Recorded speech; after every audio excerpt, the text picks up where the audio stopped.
Sean todos bienvenidos y bienvenidas a esta nueva sesión de conversación de la hora de la once guacha.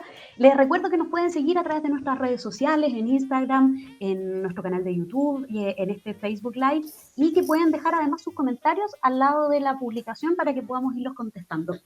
El día de hoy vamos a retomar una serie de conversaciones que ya hemos tenido anteriormente, que tenía que ver con esta idea o esta dicotomía entre la cultura popular y la cultura de élite.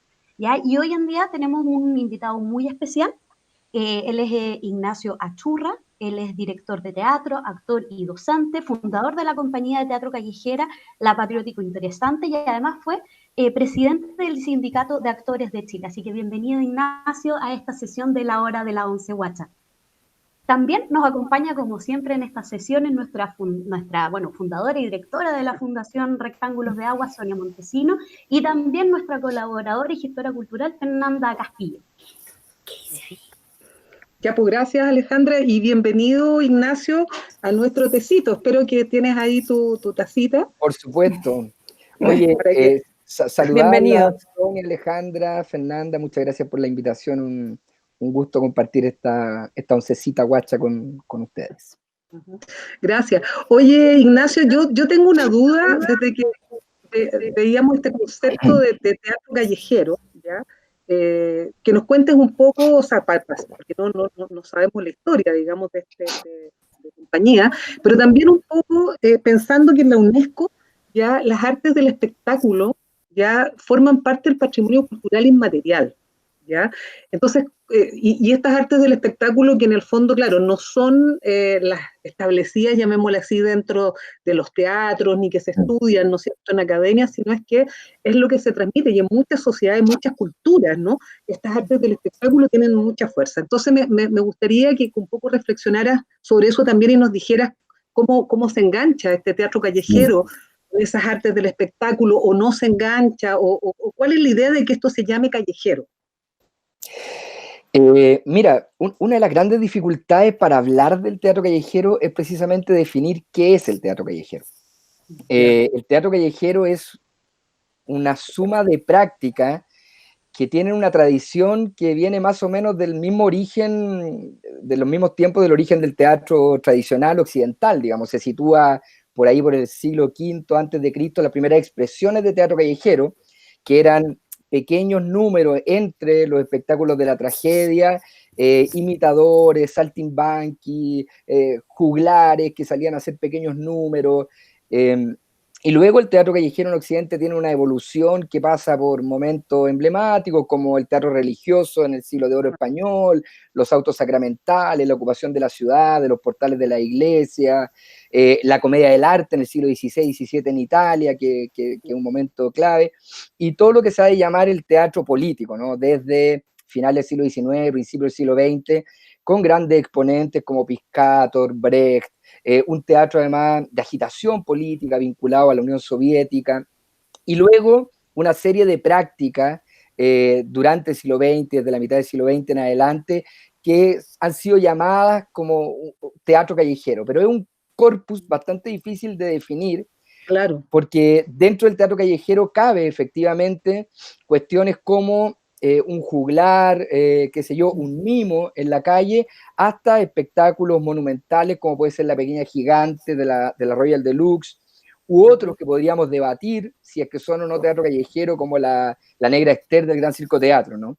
Entonces, para definir el teatro callejero, uno podría, o intentar hacer una definición, acercarse de diferentes modos. Uno de los modos es una cierta tradición respecto a una manera de producir el teatro. Y ahí efectivamente hay un carácter un poco heterárquico, colaborativo, colectivo, que se repite en ciertas compañías. Pienso hoy día en el Gran Circo Teatro, en el Teatro del Silencio, en La Pato Gallina, en La Patriótico Interesante, en Mendicante, o sea, un colectivo que tiene una manera de producir que se vincula a una cierta tradición del teatro callejero.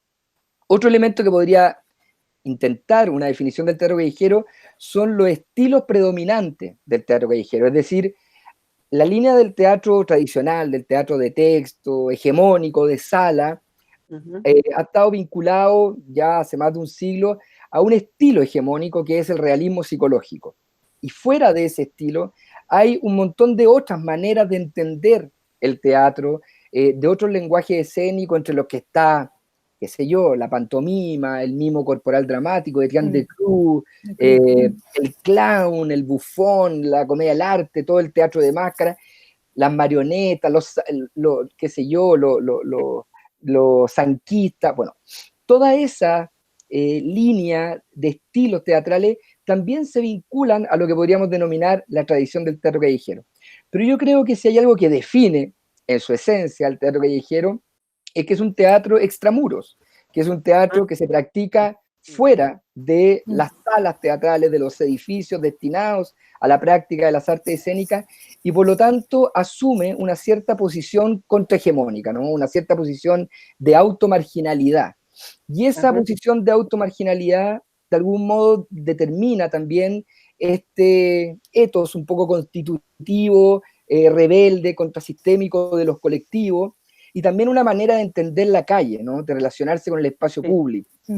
Yo diría que en el ideario de los grupos de teatro callejero siempre hay un primer impulso por conectarse con públicos que no están habituados a asistir a espectáculos, ¿no? Es decir, ir en búsqueda de esos públicos que por razones de capital cultural personal, por razones de segregación de la ciudad, por razones de concentración de qué sé yo, de los edificios destinados a las prácticas formales o institucionales del teatro, quedan fuera, ¿no? Ahí hay una vocación, pero sin duda lo que define al teatro callejero en su esencia es el hecho de estar en la calle, y ahí podríamos conversar y discutir qué significa estar en la calle, ¿no? Claro, claro, sí, pues, qué significa estar en la calle, y en el caso de tu compañía o de esto que tú fundaste, digamos, este nombre, ¿no? Tan interesante que tiene ya ¿cómo se llama? La patriótico interesante. La patriótico interesante, me parece esto de patriótico, ¿no? Y interesante, ¿por qué, digamos? ¿Qué hay ahí?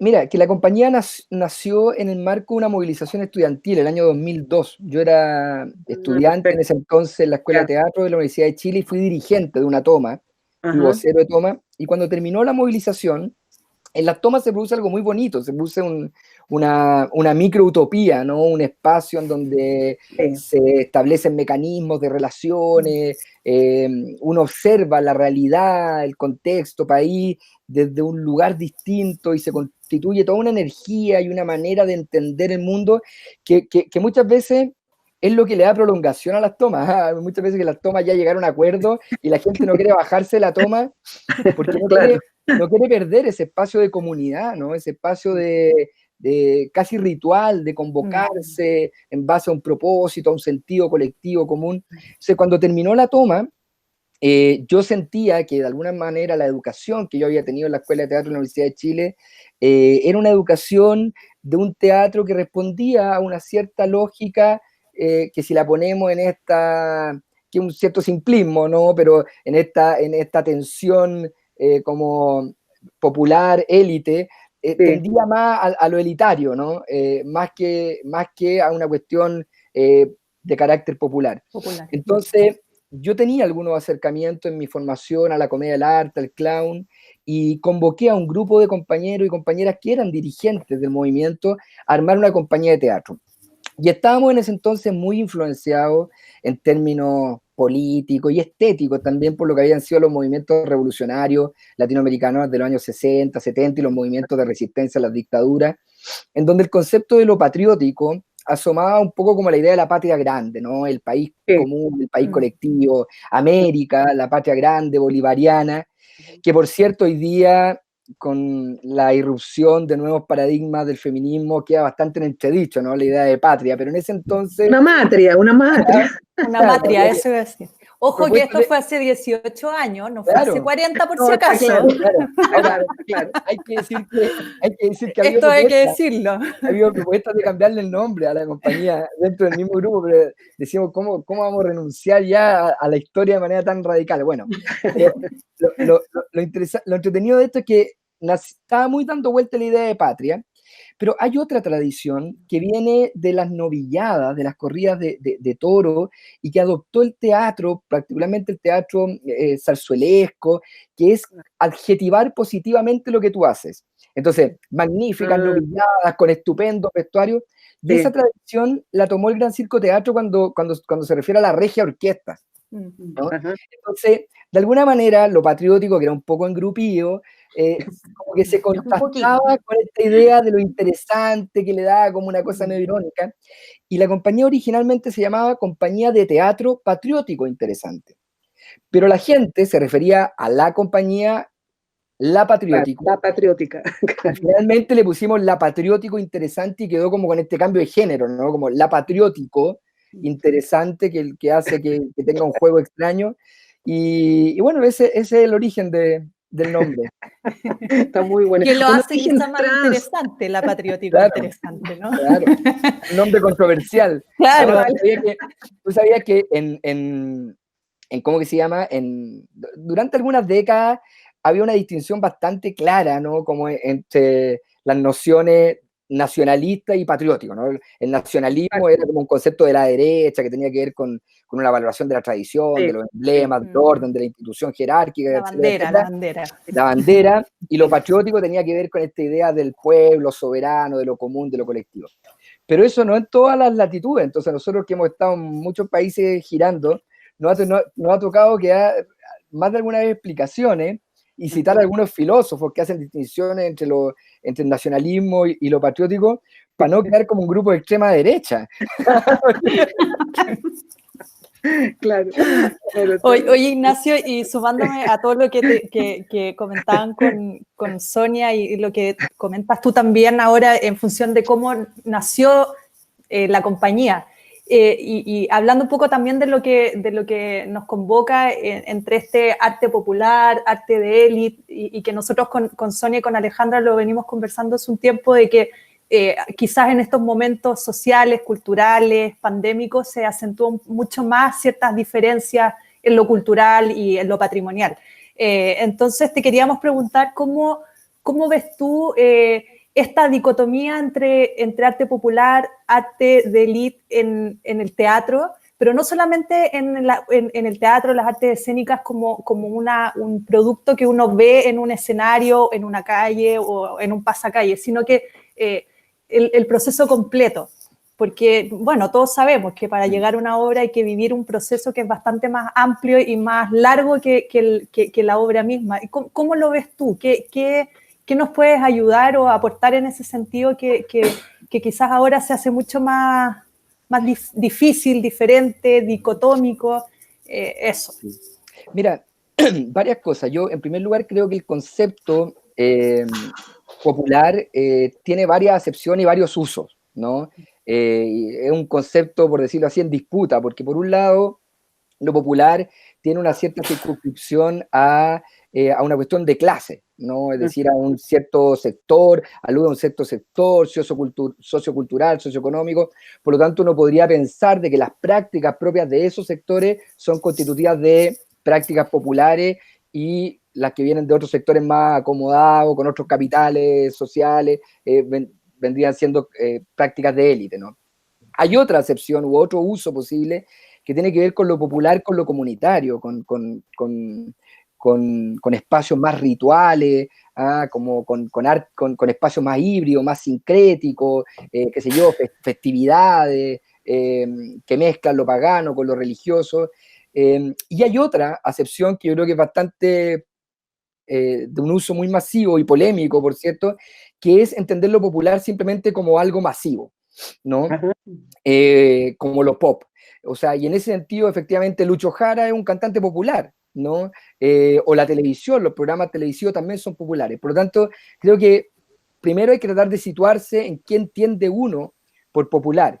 Yo te diría un poco cómo entendemos nosotros el concepto o cómo nos aproximamos a esa noción desde la Patriótico Interesante. Para nosotros lo popular tiene que ver con generar una práctica artística que tenga un nivel de decodificación masivo, o sea, es decir, que no sea una práctica que presente un universo performativo, semiótico, significativo, que de alguna manera permita solo a ciertos grupos socioculturales, con ciertos capitales culturales muy específicos, ser capaces de descifrar. O sea, en ese sentido nosotros hacemos un teatro que, por ejemplo, no hace citas directas, qué sé yo, a las meninas, ¿no? Porque no esperamos que el público necesariamente lo conozca. Entonces, si quisiéramos tomar algo de las meninas, más bien lo que haríamos es ver cuáles son los colores, cuáles son los elementos compositivos que ahí están en juego, para tomarlos y aplicarlos en nuestro teatro, pensando en que el teatro callejero, si hay algo que lo determina, es que tiene siempre un público muy transversal, algo que un gran investigador brasilero ha definido como un público accidental y un público convocado. Es decir, hay un público que va a verlo a uno directamente, que se entera por las redes sociales, porque es seguidor de la compañía, porque vio un volante, un afiche, y hay otro público que es un transeúnte, un usuario del espacio público, de la ciudad, que se topa con esto, que se encuentra con esto y que se convierte potencialmente en un espectador, en un público de este fenómeno, de este acontecimiento escénico. Entonces, para nosotros lo popular tiene que ver con esa vocación, ¿no? Con una vocación de llegar a un amplio público, a un amplio espectro de ciudadanos. Pero también hay otro concepto. El teatro callejero es un teatro que tiene una cierta esencia contracultural, contrahegemónica, es decir, entendiendo la propia marginalidad, porque el centro y periferia es irreproducible, o sea, lo central y lo periférico se reproduce hasta el infinito. Exactamente. Pero en esa misma idea de centro y periferia, en el mismo teatro hay centro y periferia, o sea, la sala, el centro cultural, la sala oficial, los elencos pertenecientes a, qué sé yo, a universidad, están dentro de una cierta cultura oficial. Y lo extramuro, lo que se ha de denominar la cultura popular, o yo prefiero denominar una cierta cultura urbana, ¿no? Efectivamente asume una cierta posición contracultural, porque no tiene recursos, porque además el espacio público es un espacio que no está diseñado para la práctica de actividades escénico-artísticas, es un espacio en el que confluyen prácticas ciudadanas, performatividades sociales, representaciones del poder, en que el uso además en la ciudad capitalista contemporánea está básicamente jerarquizado por el uso de vehículos, por lo tanto, la irrupción de prácticas de teatro callejero en el espacio público, de arte urbano, de alguna manera entran a disputar espacios en ese territorio y entran a resignificar esos espacios. Y por lo tanto proponen reescrituras de la ciudad, proponen otro significado. Y todos los signos que tú instalas en la calle dialogan con otros signos, a diferencia de la sala teatral. Claro, que está ahí, claro, en ese, sí. Se queda encapsulado en una infraestructura. Claro, la sala teatral es un invento que se demoró muchos siglos para llegar a la caja negra, ¿no? Que es básicamente el símil de la sala blanca de las artes visuales, que es tratar de eliminar todo signo para que los signos que tú pones ahí dialoguen única y exclusivamente con los que tú vas escogiendo y componiendo. La calle, en ese sentido, es una pintura que ya está pintada, es un cuadro en movimiento que está lleno de signos, de significaciones, de prácticas, y el teatro callejero entra a dialogar, a dejarse modificar y a modificar, a incidir performativamente esas prácticas del espacio público. Oye, Ignacio, sí, una cosa que yo creo que la Alejandra lo va a complementar, pero me metí de patúa. Entonces, ¿tú qué crees que nosotros como sociedad chilena, estoy hablando de Chile, necesitamos más de esos espacios irruptivos, más que la caja negra? Y ahí le doy el paso a la Ale al tiro para lo que iba a decir, porque seguro que lo va a complementar. No, está en sintonía con lo que tú estabas diciendo, lo que estabas hablando tú también, Ignacio, que lo nombraste delante, o sea, ocupación del espacio público, digamos, por estas artes escénicas, digamos, entonces preguntarte justamente por la relevancia, por el lugar que tienen y por su desarrollo aquí también en Chile, digamos, entonces era como preguntarte un poco, bueno, por la experiencia y el lugar que ocupa dentro de este espacio público, digamos, donde irrumpe, donde se desarrolla, y como tú decías, se vincula también con lo que está pasando alrededor. Entonces, era como simplemente para poder profundizar un poquito más en eso. Mira, respecto a lo que plantea Fernanda, yo creo que sí, claro, efectivamente, porque el arte callejero es para muchas personas el primer acercamiento a las prácticas artísticas, ¿no? Y para mucha gente la única. El único espacio en donde se vinculan. Claro, ver eso. Y yo creo que el arte tiene roles fundamentales. Yo creo que el arte es capaz de generar cohesión social, identidad, de crear sujetos más autónomos, de generar la capacidad de desarrollo de una capacidad crítica, de imaginar nuevas soluciones a nuevos problemas, de representar el mundo de manera más compleja, más densa. Por lo tanto, creo que como el arte es importante y como mucha gente, su único o principal acercamiento a la expresión artística son en el espacio público, sean arte urbana visuales o performativa, escénica, me parece que cumplen un rol fundamental. Si uno va un poco a hacer una cierta perspectiva histórica, y esto lo digo desde mi experiencia, yo soy profe universitario y me pasa mucho, me tocó hacer clases en la Universidad de Chile ahora en la mitad del estallido y ahora en la Universidad Católica en la mitad de la pandemia. Y todos mis estudiantes... O sea, te paseaste por todas las universidades. Y además con los estudiantes de la Universidad de Chile, que era el proyecto, lo hicimos en la calle, salimos a la zona cero los días viernes a hacer intervenciones en pleno estallido social, y todos mis estudiantes, todos estaban con una crisis profunda respecto a qué sentido tiene hacer arte hoy día, cuando mejor sería estar siendo paramédico, estar atendiendo en la calle o dando comida. Yo les decía, depende de cómo se entienda el arte. Si el arte se entiende como un evento, como un producto, efectivamente el arte no tiene nada que decir. Pero si el arte se entiende como una manera de pensar la realidad y de estructurar representaciones de la realidad, el arte es clave en estos momentos. Si uno va y revisa lo que es la dictadura, el imaginario, lo que se constituyó finalmente culturalmente como cuerpo social de memoria colectiva de lo que fue la dictadura, el rol que cumplió el arte ahí es absolutamente fundamental. Es decir, desde lo que hizo el colectivo CADA, lo que hicieron los prisioneros en la resistencia, todo lo que pasó antes, el proyecto de la Unidad Popular, sin los Inti Illimani, probablemente sin Víctor Jara no hubiera tenido la intensidad y la densidad que tienen. Entonces, yo creo que el arte es capaz de no solo de retratar una época, que por cierto que sí, sino que es capaz de incidir en la esfera pública de manera directa. Y un teatro callejero, un teatro que se instala en el espacio en que el proyecto moderno intenta plasmarse, que es precisamente la ciudad, un arte que incide en ese espacio de la ciudad, es un arte que está gravitando en la esfera pública y que está gravitando en la conversación pública. Y por eso a mí me parece fundamental hacerlo. Y respecto al estado de las artes callejeras, bueno, como todo en este país, 2 pasos para adelante y 4 para atrás. Claro, muy gráfico y muy real. Tal cual. Mira, cuando yo empecé hace 18 años atrás a hacer teatro callejero, existían 2 grandes compañías de referencia, que era el Gran Circo Teatro, estaba todavía vivo Andrés Pérez, y el Teatro y Silencio con Mauricio Celedón, que son los 2 grandes maestros del teatro callejero chileno, que además comparten influencias directas de Ariane Mushkin, del Teatro du Soleil, que es otra gran maestra del teatro mundial, ¿no? Y además habían otras compañías importantísimas, Mendicantes, Plankton, qué sé yo, la propia Pato Gallina venía a luchar de la muerte, había un montón de compañías, Equilibrio Precario con el Arturo Rosell, un montón de gente haciendo cosas muy interesantes. Y nosotros nos propusimos parar festivales, a poco andar empezamos a girar a Europa, conocimos todo el movimiento francés, español, y dijimos ya, esto es lo que hay que hacer. Nos vinculamos en Francia con la gente que había iniciado, que había descubierto la Cartoucherie, ¿no? Que es el lugar donde está el Teatro du Soleil, en París, gente que había creado estos centros nacionales de artes de calle, que son 12 hoy día en Francia, que había creado estos festivales enormes, miles de personas que concurren a la ciudad, y nos vinculamos a ellos y dijimos, bueno, esto es lo que hay que hacer en Chile. Y llegamos a Chile con toda esa energía y decir, esto hay que hacerlo desde los sindicatos, hay que hacerlo desde la práctica, hay que hacer festivales, hay que organizarse, hay que hacer cosas.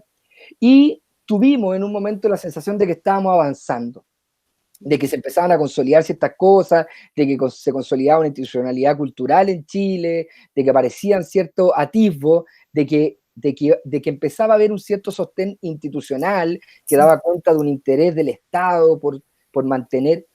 Pero la verdad es que si uno mira el estado actual de las cosas del teatro callejero en Chile, que no quiere decir que no haya talento y que no haya gente haciendo cosas estupendas, pero el estado de mantención, o sea, las compañías la Pato Gallina se ha volcado mucho más a la sala, precisamente por cuestiones de recursos. Tal cual. Los mendicantes desaparecieron, el Teatro del Silencio se radicó definitivamente en Francia, el Gran Circo Teatro hace su resistencia ahí desde su casona cultural en el barrio República. O sea, hoy día, después de 20 años, yo observo con mucha frustración que lejos de haber creado realmente esos cimientos institucionales que dieran la posibilidad de pegarnos un salto cuantitativo de lo que hace unos pocos años atrás, 5 o 6 años atrás, The Guardian publicó un artículo que decía teatro callejero chileno, una potencia mundial. Me acuerdo, sí. Precisamente del nivel de las compañías de teatro callejero chileno. Eso que podríamos haber convertido realmente en un capital del país, además con poca inversión, porque la verdad es que somos sectores que tú le metí $1 millón y lo hacía explotar, digamos. Claro, claro. Y en otros sectores con $1 millón construí 50 metros de calle.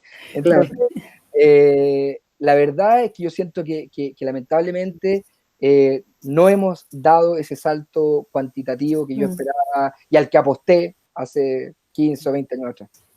Y ahí me recordé también de Teatro Container, que fue y que siempre ha sido también una gran plataforma para el teatro callejero chileno. Tremendo. Gran resistencia en Valpo, el mismo Tuga en Valpo. Exactamente. Oye, a propósito de lo que está hablando Ignacio, no sé, se me vienen como unas metáforas, ya a propósito de lo último que hablaste, digamos, estamos ahora sin calle, ¿ya? Este mismo concepto de no tener calle, ¿ya? Cuando se dice que alguien no tiene calle, ¿ya? Lo digo como metáfora, digamos, ¿no? No habría como un problema profundo, digamos, en esta concepción también que tenemos respecto a la institucionalidad cultural, ¿ya? En esta idea de la no calle, ¿ya? O sea, hoy día no calle de pandemia, ayer no calle de dictadura, entre medio, digamos, una calle que empieza como a abrirse, ¿sí? Que trate, como tú dices, bueno, y aparece en una escena mundial, digamos, como relevante, ¿ya? Entonces me pongo a pensar qué nos pasa, ¿ya? ¿Qué nos pasa? O sea, porque hay algo ahí tremendo, un nudo, diríamos, ¿eh? Pongámosle esa palabra. Hay un nudo y entonces ¿cómo lo podemos ver, digamos, para adelante? Nosotros en nuestra hora de la 11 Guacha siempre estamos tratando de ver y abrir caminos, de ver los caminos, de ver estos nudos, pero también cómo podemos desatarlos, ¿ya? Sí. Entonces la pregunta tiene que ver con esta metáfora y con cómo vamos a recuperar la calle, en todo el sentido de recuperar la calle. Sí. ¿Cómo lo ves tú? Mira, me parece súper interesante la reflexión porque efectivamente, si uno va a lo estrictamente jurídico, el espacio público, en términos jurídicos, le pertenece al pueblo soberano, pero en términos reales lo administran los gobiernos, ¿no? Claro.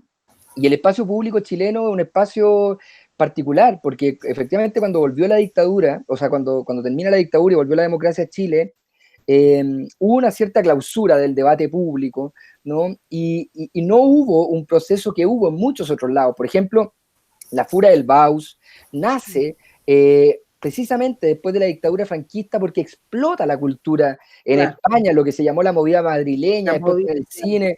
O sea, hay una explosión cultural, viene una inyección desde el Estado a los sistemas culturales, se convierten en potencias mundiales, estas grandes compañías, el año 92 termina inaugurando la Olimpiada, ¿no? La Fura del Baus. La Fura. O sea, crecen. El propio Cirque du Soleil en Canadá, en Quebec también, coincide con un momento de inyección profunda de este arribo de los estados benefactores, socialdemócratas, que inyectan grandes recursos a la cultura. En Chile eso no pasó.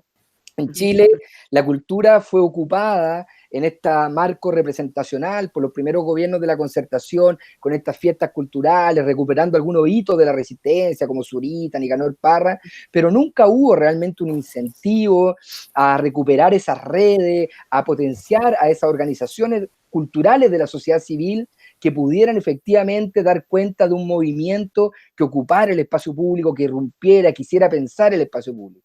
Entonces nosotros hemos tenido un espacio público básicamente cooptado por el uso del gobierno, ¿no? Y efectivamente lo que pasó en octubre pasado es que de algún modo la ciudadanía como que recuperó parte del espacio público, ¿no? O sea, retrocedió el control del gobierno, del Estado, de la institucionalidad, y la ciudadanía recuperó parte del espacio público, y te digo, yo me estuve presentando en noviembre, diciembre, como nunca.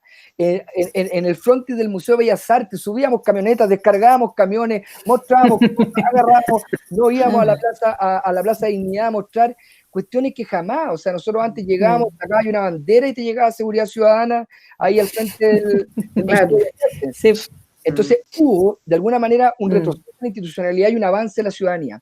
Y eso se cortó bruscamente con la pandemia, la ciudadanía desaparece, se militariza definitivamente el espacio público, se vuelve a recuperar hitos fundacionales de esto, ¿no? Simbólico, el presidente sacándose una foto en Plaza Dignidad, volviendo a plantar flores en la plaza, o sea, hay toda una maquinaria representacional de que volvió la institución a tomar el control del espacio público. Pero yo creo que efectivamente estos procesos, y tú, Sonia, en tu calidad de antropóloga, y te lo tendrás mucho más claro que yo, son harto más densos y complejos que el embayar el perímetro del barrio cívico, ¿no? O sea, aquí hay una acumulación de energía que da cuenta de una necesidad de ocupación del espacio público, haciendo precisamente esta metáfora de lo que en el ideario moderno y que viene de la cultura greco-latina pretende ser el espacio público, que es precisamente este espacio de la diversidad, de la discusión, del ágora, en donde se confrontan y discurren de manera transversal las clases sociales, los diferentes pensamientos, para discutir y pensar en común la república, ¿no? Entonces, ese imaginario del espacio público como un espacio de disputa respecto al devenir político del país, yo creo que ha estado calando muy fuertemente, y creo que parte de esta idea de volver a recuperar la calle tiene que ver con volver a recuperar la esfera pública, volver a recuperar el espacio público en el que todos podemos discutir el tipo de país que queremos, ¿no? Por lo tanto, yo creo que, claro, la pandemia nos ha puesto a la gente que trabajamos además en el espacio público en una situación bien compleja. Sí, pues terrible. Pero yo creo que ahí también surge otra pregunta que me parece súper interesante, que es preguntarse cuál es el nuevo espacio público. Porque esto que estamos haciendo nosotros también es constitutivo de un nuevo espacio público. Las redes sociales también se han convertido hoy día en una suerte de ágora, un poco gritón, un poco radical. Maniquea de repente. Medio maniqueo y medio algorítmico, ¿no? Cámara de eco. Pero de alguna manera son también nuevos espacios públicos, nuevos espacios de discusión, de construcción de tendencias, de ideas, de pensamiento. Por lo tanto, yo creo que visto desde una perspectiva precisamente como más, y aquí me pego el carril porque yo no soy ni sociólogo, ni antropólogo, ni nada, pero desde una perspectiva más... Estamos conversando, Ignacio, dale nomás. Estamos tomando tecito, estamos tomando té y tratando de mejorar el mundo. Eso es todo. Nos permitimos carrilearnos aquí. Precisamente desde una perspectiva más como desde las ciencias sociales, ¿no? Yo creo que el espacio público debiera tender a ser un espacio mucho más efervescente, mucho más vivo de lo que fue en esta eterna transición democrática que yo creo que por fin se terminó, y porque creo que además estamos habitando un cambio de época. Yo creo que hay algo que está muriendo, algo que están haciendo de la mano de corrientes culturales como el feminismo, como el ecologismo. Creo que hay una tensión jerárquica, eso yo lo veo en todos lados. O sea, la noción de autoridad que primó durante el siglo XX, que era una autoridad dada, entregada, hoy día ya nada, ni en la política, ni en la sala de clase, ni en la familia, ni en la cama, ¿no? O sea, en ningún lado nadie le aguanta a nadie que venga a ser jefe per se. O sea, gánate mi confianza, gánate mi respeto.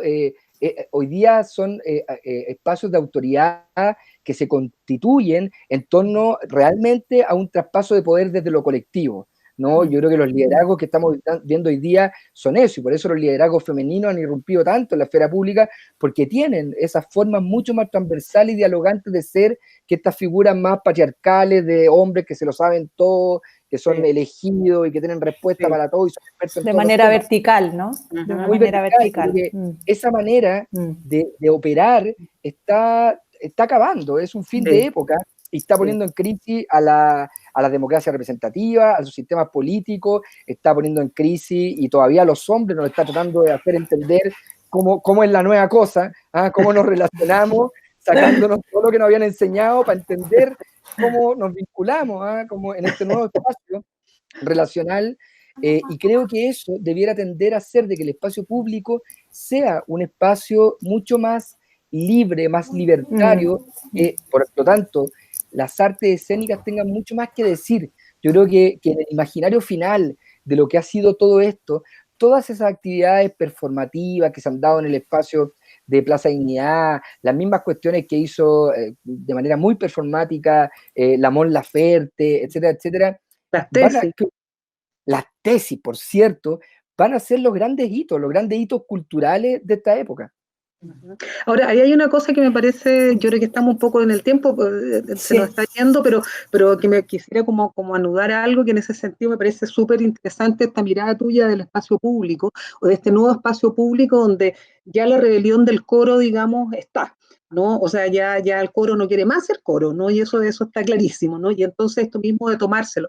Entonces, ¿no sería ese también un momento en el cual pudiéramos hacer esta conversación, este diálogo entre, por ejemplo, lo que no sé si teóricamente se puede decir, ¿no? Como performático, pero de una serie de manifestaciones de la cultura popular o de la cultura tradicional o del patrimonio, digamos, cultural chileno, sobre todo el inmaterial, que puedan convivir, que de hecho se dio en las protestas, y eso era muy interesante, ¿no?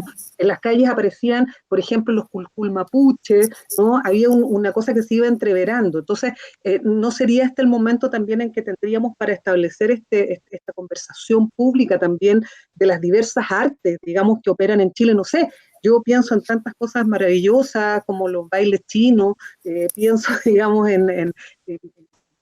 digamos, a lo divino, a lo humano, ya pienso en muchísimos rituales, en muchas cosas, digamos, que también las mujeres campesinas, o lo que ya queda de campesinos, digamos, portan. Entonces, claro, ¿cómo hacemos ese enganche? Porque igual, independiente, hay una hegemonía, digamos, discursiva, de espacio, ¿no es cierto?, de esto otro que se ha instalado, ¿no es cierto?, de una manera, digamos, dentro de los discursos también más, voy a decir, entre comillas, dominantes. Entonces, la pregunta sería eso, la reflexión, ¿cómo entreveramos? ¿Ya? O sea, a mí me preocupa, digamos, esa separación, porque, por ejemplo, ahora con el tema de la discusión de la ley de patrimonio, y con la Fernanda lo hablamos muchas veces, que, claro, se hacían declaraciones por el lado, digamos, de los artistas, no sé qué, y yo siempre le decía, pero Fernanda, ¿y por qué no están aquí las viejas? ¿Por qué no están las artesanas? ¿Por qué no está esto? Sí, ¿ya? todavía hay mucha diferencia o mucha separación entre un área y la otra. Y finalmente siempre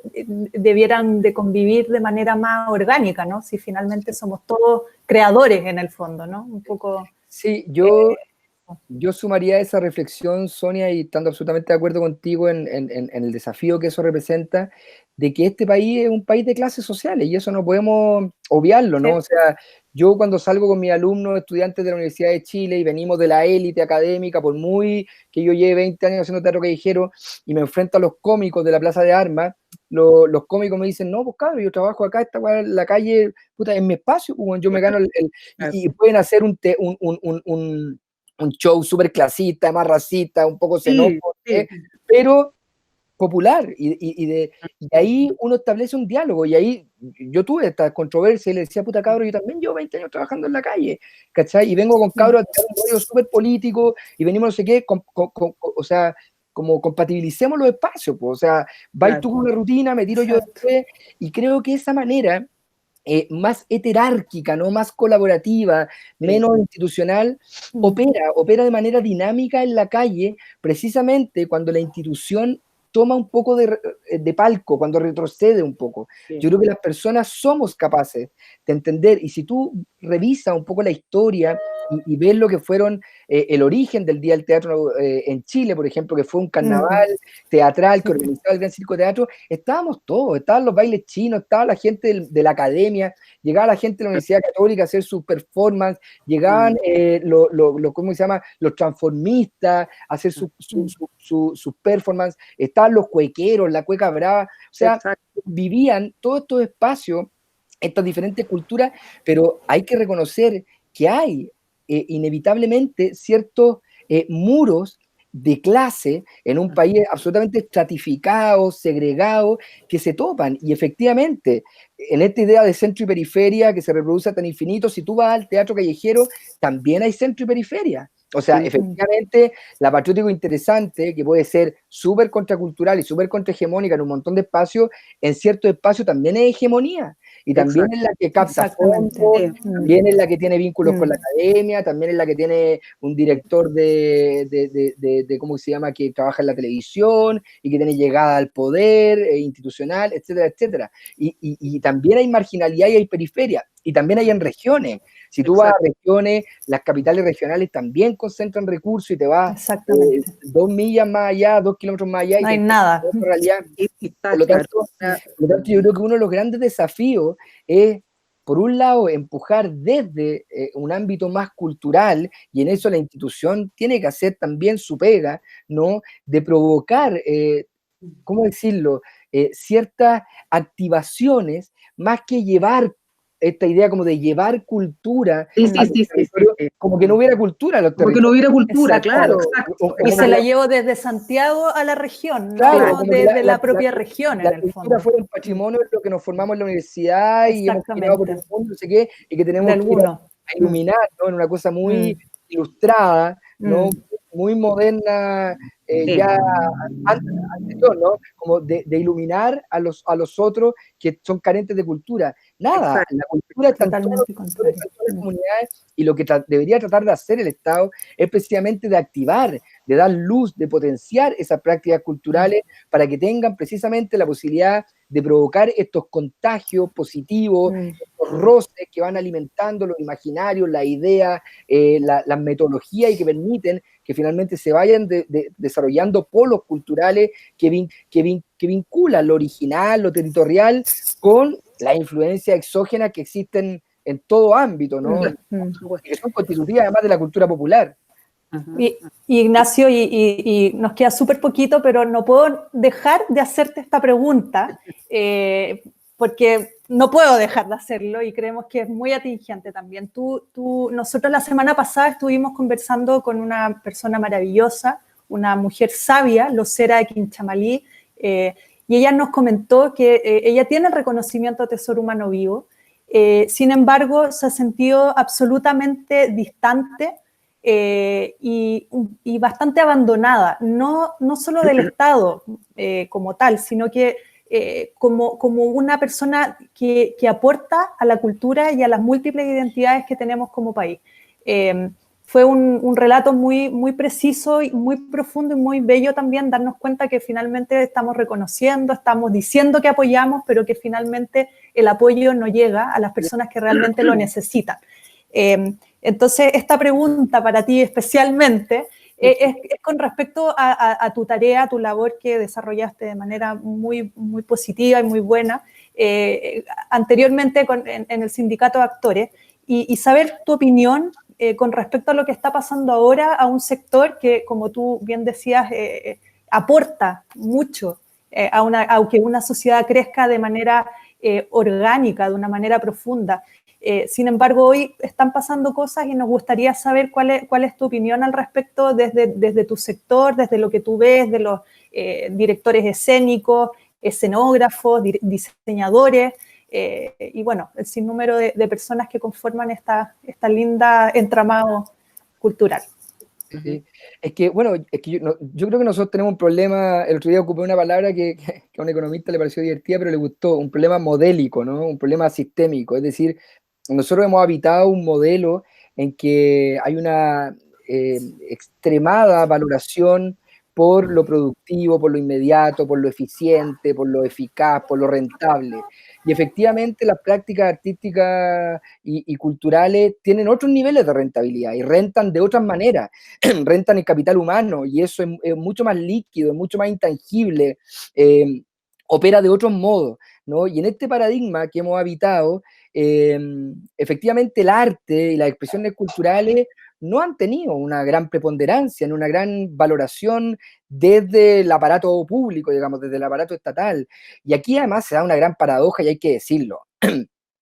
El Ministerio de la Cultura es una ganancia del imaginario, del ideario de la izquierda, de la centroizquierda y la izquierda, digamos, o de la socialdemocracia, si quieren, o de los artistas.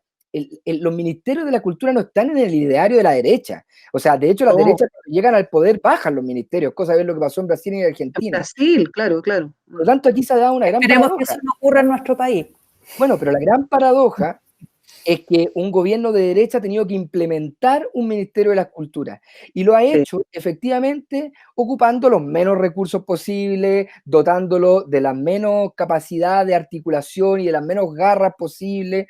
Entonces, cuando viene una crisis económica, una crisis sistémica tan amplia, bueno, un sector que ha estado permanentemente puesto al margen, que ha estado permanentemente invisibilizado y no valorado, bueno, se cae por su propio peso. Salió hace poco una encuesta de la Universidad Católica, un estudio sobre la cesantía, y situaba la cesantía promedio en Chile alrededor del 11 y tanto por ciento, que ellos reconocían que estaba subrepresentada, probablemente mucho más, pero claro. Lo importante acá son las proporciones, ¿no?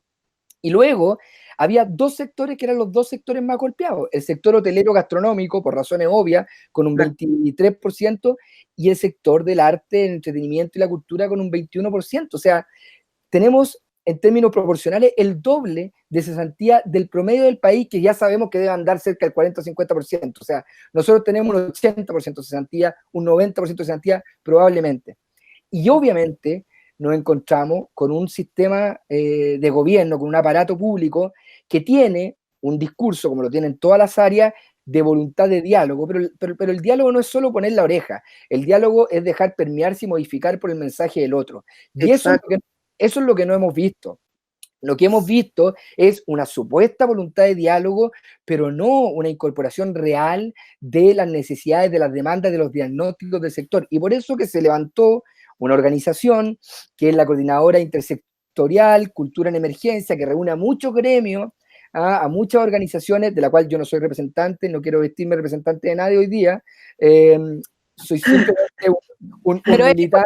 Decirlo porque yo creo que después durante la democracia, creo que es primera vez que tantos gremios se reúnen para trabajar en algo en común. Faltan los gremios del patrimonio, que volvemos a lo que hablábamos antes. Hay varias cosas que se cruzan ahí, pero finalmente todavía seguimos un poco separados unos de otros, pero es primera vez que pasa y eso es muy positivo. No, yo creo que es un hito y da cuenta precisamente de estas otras formas de organización, ¿no? Esta idea de las redes, de las coordinadoras, que son otras maneras en que los grupos no entregan, como en la democracia representativa, el poder a otros para que represente mejor tus propios intereses, sino que yo sigo siendo mi organización con mi estructura y me relaciono como un par con tu estructura, en una red colaborativa.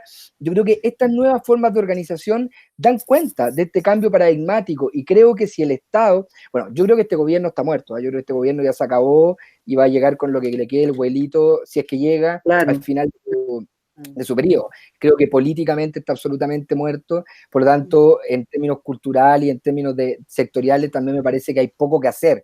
Yo creo que lo que hay que hacer es tratar de resistir el recorte, de que se habla hasta un 30%, de resistir el recorte del 2021, o sea, hacer una trinchera de resistencia para que no nos quiten las pocas conquistas que tenemos hasta el momento.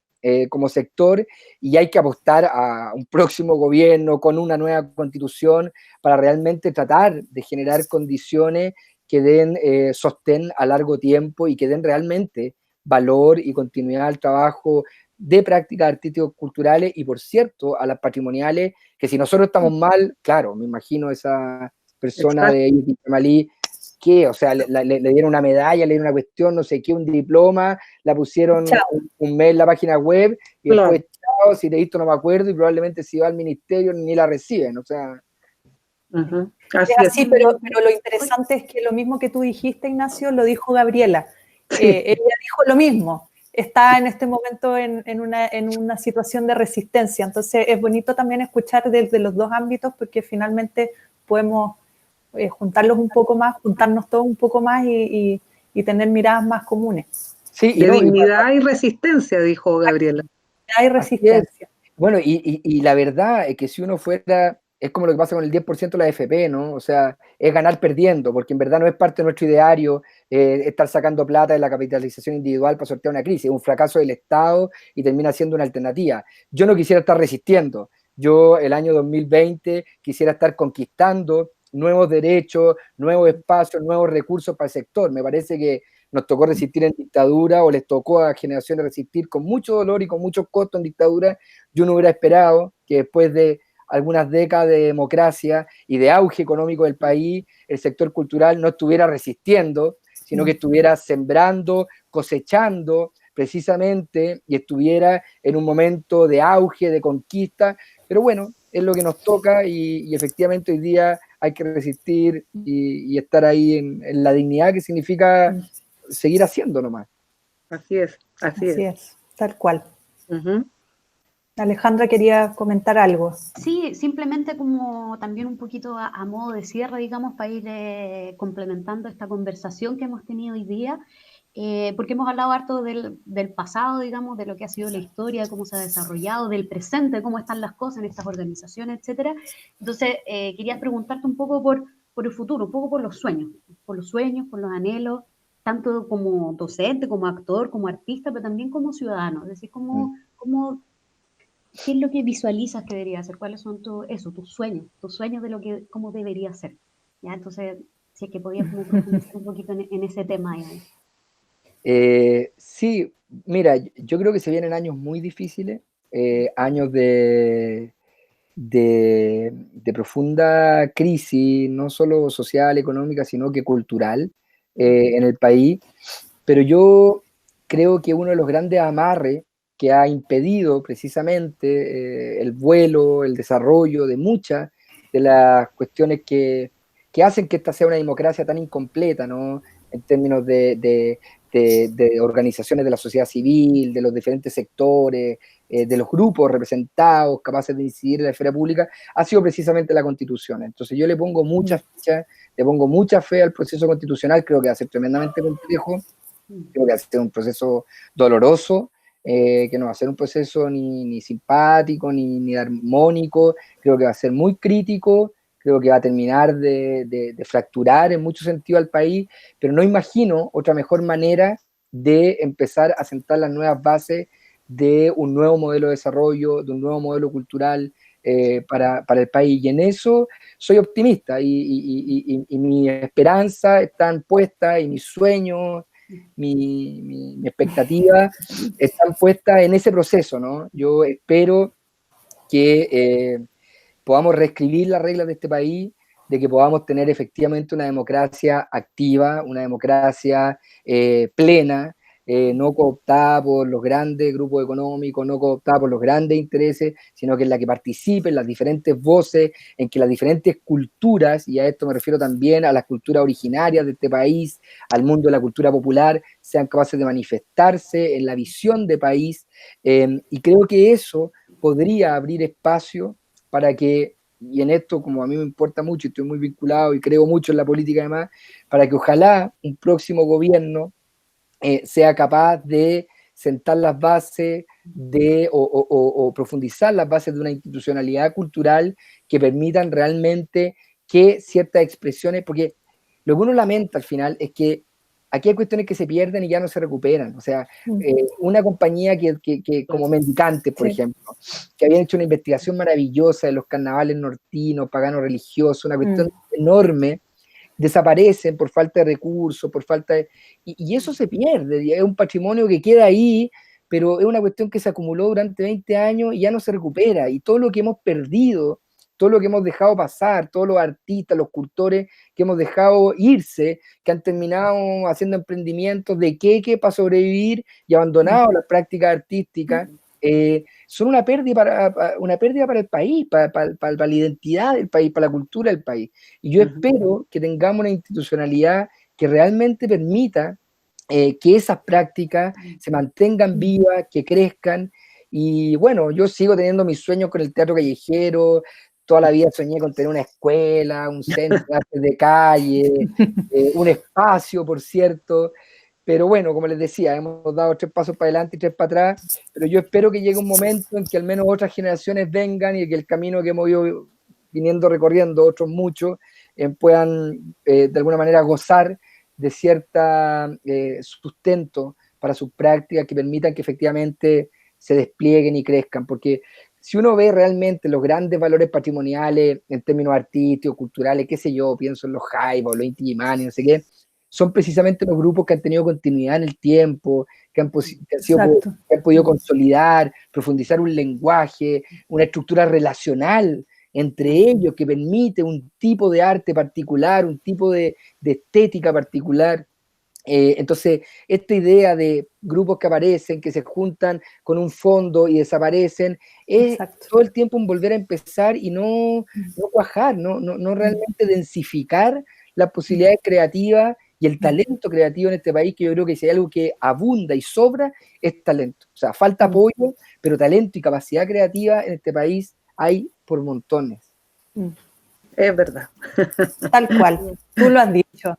Bueno, entonces con esta reflexión ya vamos cerrando, digamos, esta conversación de la hora de la 11 Guacha. Le agradecemos profundamente a Ignacio por el tiempo, digamos, creo que hemos quedado con hartas cosas dando vueltas en la cabeza y como siempre agradecerle también a Fernanda y a Sonia por estar en este espacio.